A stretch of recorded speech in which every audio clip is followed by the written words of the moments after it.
Good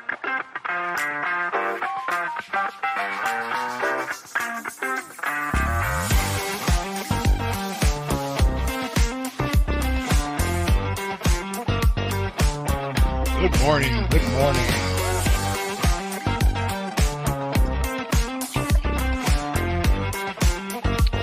Much appreciated.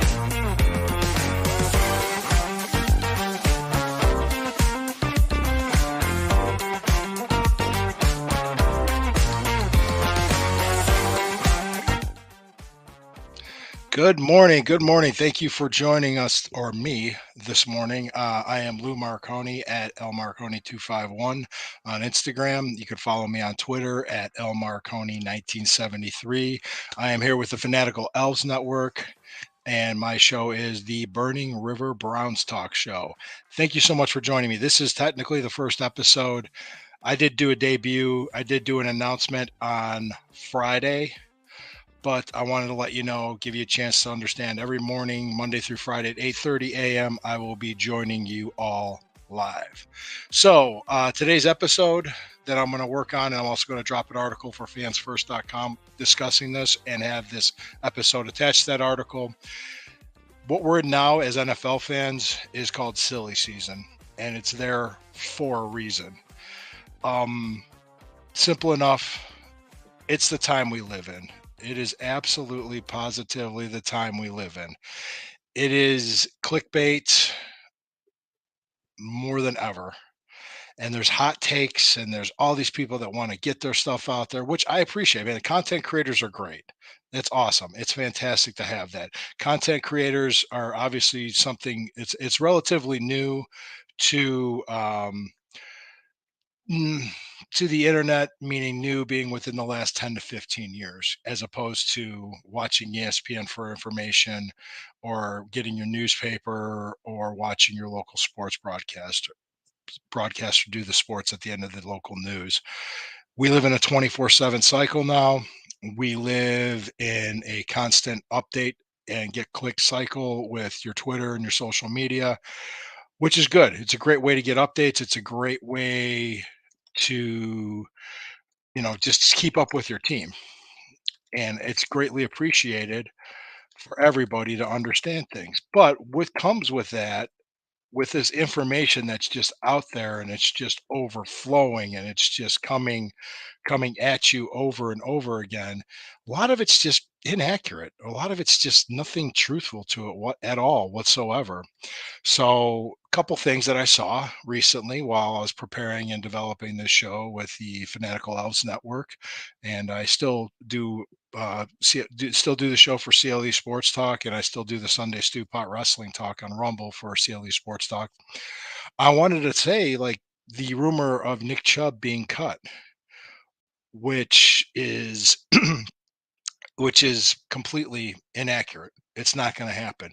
They were trying to cite the salary cap as the reason, and the Browns were going to be in salary cap trouble. Well, not too long ago, I want to say just the other day, or not too long ago at all, the Cleveland Browns were, well, the whole NFL raised salary cap was raised $30.6 million, which the Browns went from being in the negative and went into the positive without even restructuring any contracts. There's also opportunities to restructure contracts. They did restructure Denzel Ward last week, so that put more money into the bank. That actually gave us more room to work with. Nick Chubb is in the building all the time, and he is in contact with the team, and he's working hard to rehab and come back as soon as he can. I think realistically, he should be available sometime around maybe week 5-ish, because that was a bad injury, and he had to have 2 knee surgeries.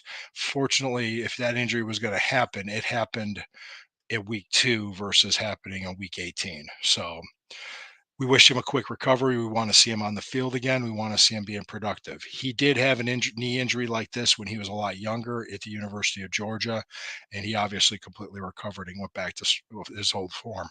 Excuse me. Let me get some water here. Scratchy throat, been dealing with it all weekend, so please bear with me. The other one is trading Deshaun Watson because of the salary cap. um, the cap hit to trade Deshaun Watson would be over $90 million.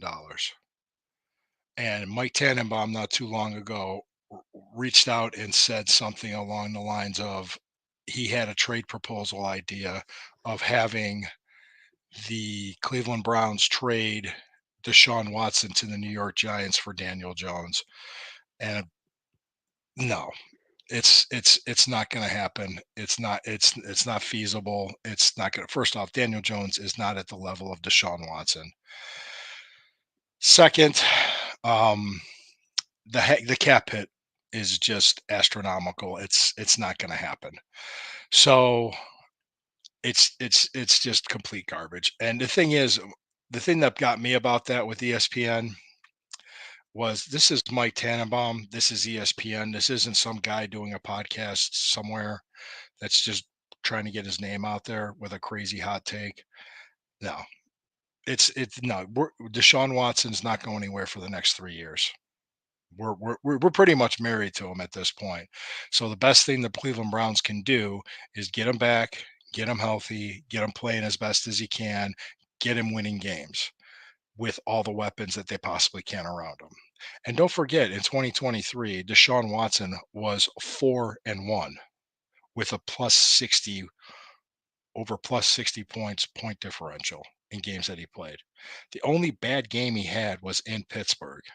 And that Pittsburgh game really was the week 2 last year. Up until the point when Nick Chubb got hurt, we were beating them. It was a gut punch to the team. It rattled everybody. It rattled the team. It rattled the fans, and it hurt.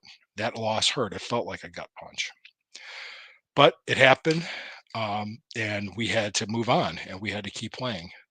Deshaun Watson did go 4-1 with the team. If you count the Indianapolis game when he tried to come back too soon, he threw 5 passes. That's 5-1. He did start the game technically, but I wouldn't count it. And that last half in Baltimore, he looked like a championship level quarterback. That second half into Baltimore last year. And it's a shame that it broke his shoulder and had a high ankle sprain, and we couldn't continue the rest of the year. Who knows what we could have done if we would have had Chubb and Watson healthy all year? Who knows what we could have done if we had our tackles healthy all year? We never will know. Next year is next year. Last year was last year. Let's look. My advice to you guys is to not buy into the clickbait. My advice is also to pay attention to what the Browns are going to be doing as they restructure contracts, make cap space, prepare for free agency to fill needs and trades to fill needs. The draft itself will be for, maybe the second or third round picks. They expect people to contribute more, but most of the time, these guys, they're not expecting third and fourth round draft picks to come in and start and play at a high level because our roster is really good. This team is planning on contending this year and for years to come. So the draft and develop big players now will help us maintain that. And as long as the owner's willing to restructure contracts and they restructure the right people at the right time, this is sustainable what we have. And as the cap keeps going up, it is very sustainable. So that's it for today. I want to let each and every one of you know that I do appreciate you. I appreciate you joining me. Please like and subscribe. Make a comment, give me a thumbs up, give me a thumbs down. I don't care. I appreciate it. I'm glad that you're here. I will see you guys tomorrow morning, and we are going to be talking about the importance of the NFL Combine. You guys have a great day. Have a great Monday. Hope you had a great weekend. And as well, hope you see you tomorrow. Thank you.